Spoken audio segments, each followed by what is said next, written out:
Hey guys, so in this video I will talk about Tooth Fairy's Euphoria and also if you should pull for her. And here I do expect that you know some basic already regarding impromptu.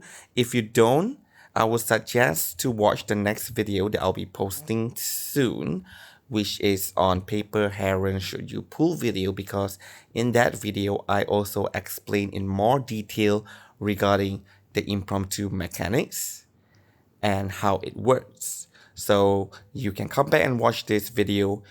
Maybe it will make more sense that way. But if you are asking why don't I post Paper Heron's video first, and that's also because I'm going to refer to Fairy in her video as well. So I want to talk about Tooth Fairy first, and then I can mention her in Paper Heron's video. Okay, first of all, Tooth Fairy Euphoria changes her into an impromptu character. So now she has 5 Eureka. At the start of the round, she gained 2 Eureka.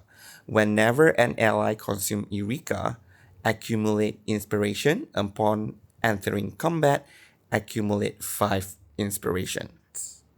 As for her insight with her Euphoria, it basically changes.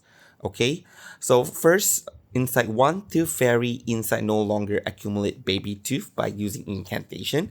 Instead, for every 4 Eureka all allies consume, okay, for each 4, gain 1 baby tooth. So if you want to get up to 5 baby tooth, which is the maximum, you will need 20 Eureka. With 5 baby tooth, she will consume all baby tooth and she will increase the damage of the first 3 impromptu incantation by 4% per stack. So if you have 5 stacks, there will be 20% increase in damage dealt. In addition, she will also inflict all enemies with bad tooth with an equal number of baby tooth stacks. Meaning if you consume 5 baby tooth, she will inflict 5 bad tooth. And each bad tooth reduces crit resist and defense by 10%. So for your information, crit resist is similar to crit rate. So basically based on how much crit rate you have the minus of the crit resist from the enemy. So if you reduce down the crit resist, which means you have higher crit rate. Same for crit defense, that is for crit damage. So in a way, she increases crit rate by 40 to 50% and crit damage by 40 to 50% as well.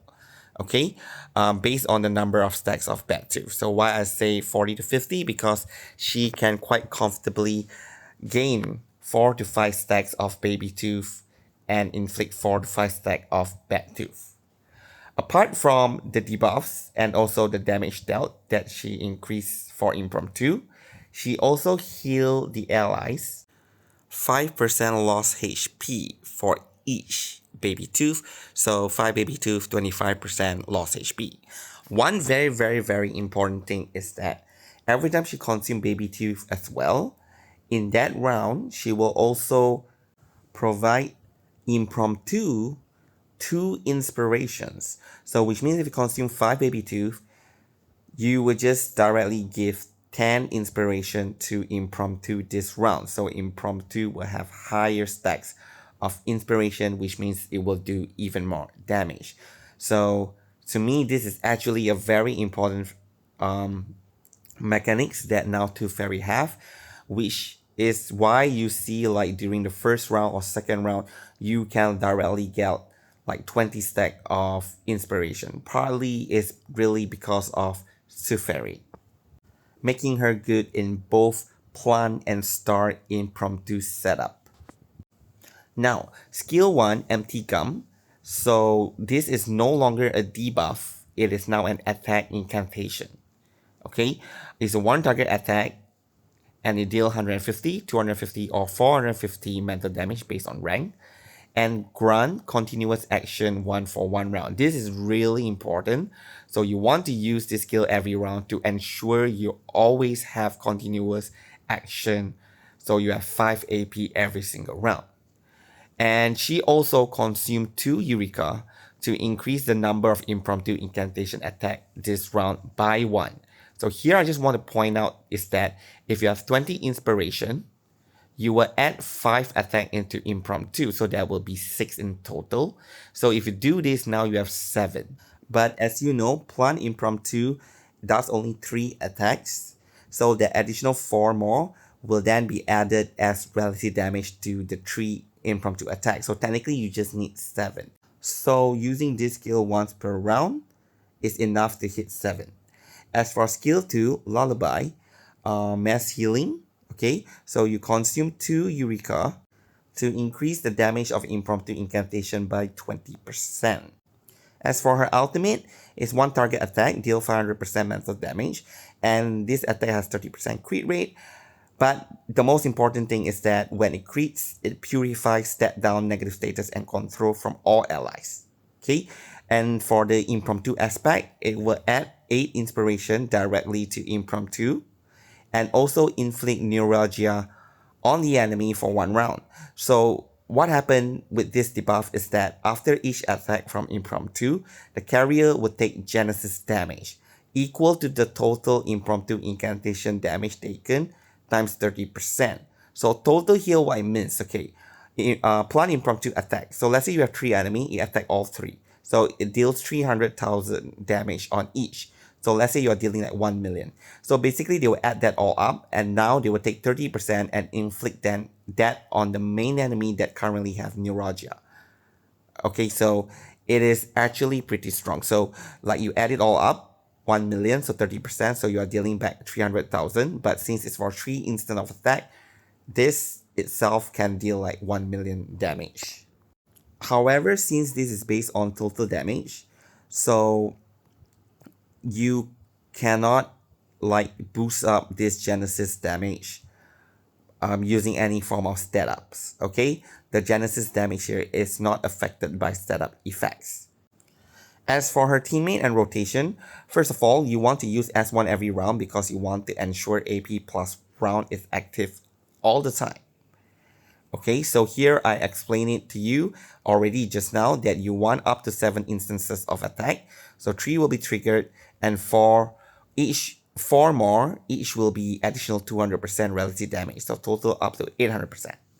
Okay, so just using that skill, you should be able to get 7.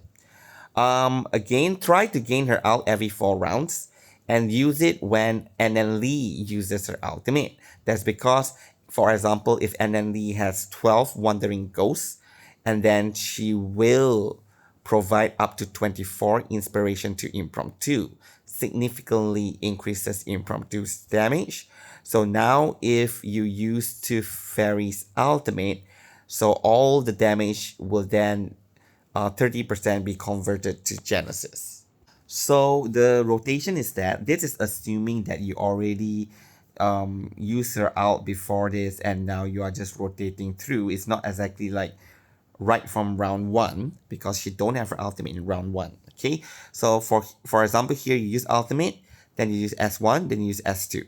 After that you just keep using S1 until you regain her ultimate. So just repeat, right? Very simple gameplay. Okay, for her teammate is Paper Heron and NLE for Plant Impromptu. She is designed for that team mainly.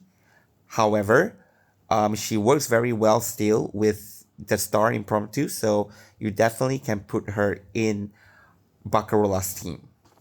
For her Psychube, since she will be doing an attack incantation every round, so here I would suggest to use Adio Coda. And not only that, Adio Coda actually plus 1 more instant of attack that round. So, but yeah, you probably had enough, so that may not matter as much. But anyway, whenever an ally consumes 1 Eureka, all allies gain damage dealt 0.3, stacking up to 20 times, and 0.6, stacking up to 20 times if it's at A5. So in that case, you are providing up to 6%, okay, of damage dealt to the party. But at A5, then you are providing 12%. However, if you do not have Audio Coda, you can also use this Psychube. This is Matilda 5-star Psychube, where each Eureka consumed by ally grants incantation might to all allies up to 30 times.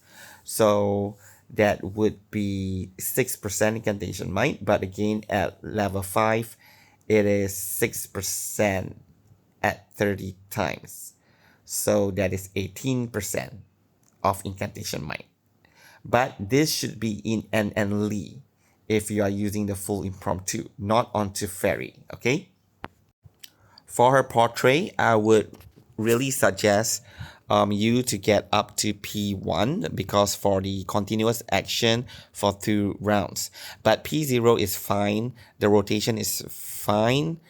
Yeah, because the rotation I show you is assuming that she's P0, so you just have to use her as 1 every single round. However, sometimes with the outcoming, you may not get her as 1, which is why I suggest you to get P1 just to make things a little bit more comfortable. And since this patch we do, and we are able to get some portraits, so I really do suggest you, if possible, can get up to P1. And for P2, it depends if you have Paper Heron, P2 as well, because P0 Paper Heron, Plan Impromptu only attack 3 times. But at P2, the Plan Impromptu will attack 4 times. So if that case, you should get P2 in order to supplement that. Then if you have P5 Paper Heron, then you can the Plan Impromptu will attack up to 5 times. So you can consider upgrading to Fairy all the way to P5 as well, because she also provide boosts to 5 instances of impromptu's attack. Finally, should you pull? Definitely, if you're going for Paper Heron, or even if you have an existing star impromptu, she is the best right now for these teams. So definitely, I will recommend that you should pull for her. But if you do not have any impromptu and you do not plan to get any impromptu because you just dislike this archetype, then don't get her, okay? You don't have to get to fairy. So that's all for this video. Thank you very much for watching and have a good day.